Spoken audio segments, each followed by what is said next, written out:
রাসূল কারীম সাল্লাল্লাহু আলাইহি ওয়াসাল্লাম বলেছেন, তোমরা জুমার দিনে সূরাতুল কাহাফ তেলাওয়াত করো। কোন সূরা? সূরাতুল কাহাফ তেলাওয়াত করো।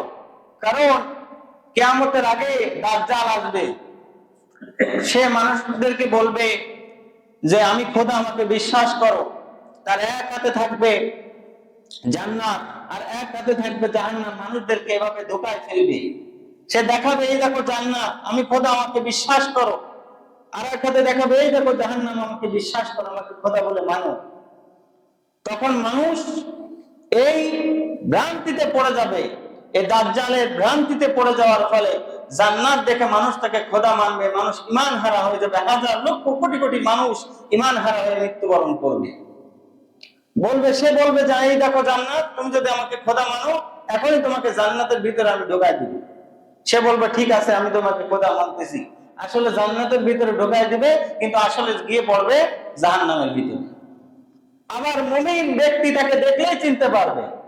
এই যে দেখলেই চিনতে পারবে, তার অন্যতম কারণ হলো এই ব্যক্তিগুলা জুমার দিনে যখন আজানের আগে যখন গোসল করে মসজিদে নামাজ পড়তে আসতো, এই ব্যক্তিগুলা মসজিদে আসার আগেই সূরাতুল কাহাফ তারা বাড়িতে বসে তেলাওয়াত করতো। রাসূল কারীম সাল্লাল্লাহু আলাইহি ওয়াসাল্লাম বলেছেন, সূরাতুল কাহাফের 10 আয়াত তোমরা মুখস্থ করো।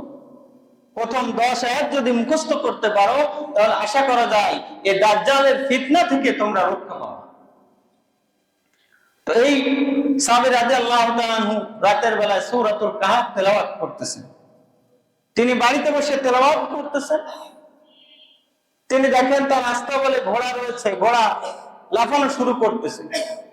যখনই তেলাওয়াত করেন তখনই লাফায়, যখনই তেলাওয়াত করেন তখনই লাফায়।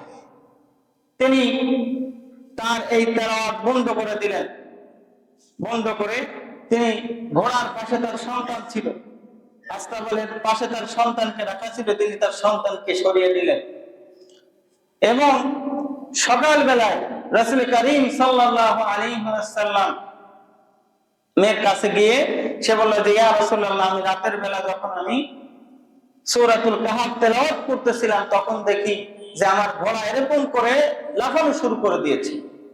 তখন রাসূল কারীম সাল্লাল্লাহু আলাইহি ওয়াসাল্লাম বলছেন যে তোমার বাড়িতে অসংখ্য হাজার হাজার লক্ষ লক্ষ ফেরেশতা তোমার তেলাওয়াত শুনতেছিল। সুবহানাল্লাহ।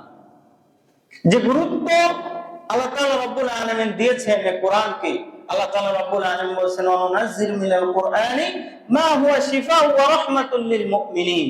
আল্লাহ বলেছেন যে কোরআন হলো শিফা, এই কোরআন হলো রোগ মুক্তি।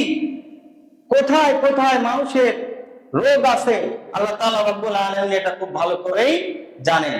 এজন্য শেফার জন্য আল্লাহ তাআলা রব্বুল আলামিন এই কোরআন আমাদের জন্য নাযিল করেছেন।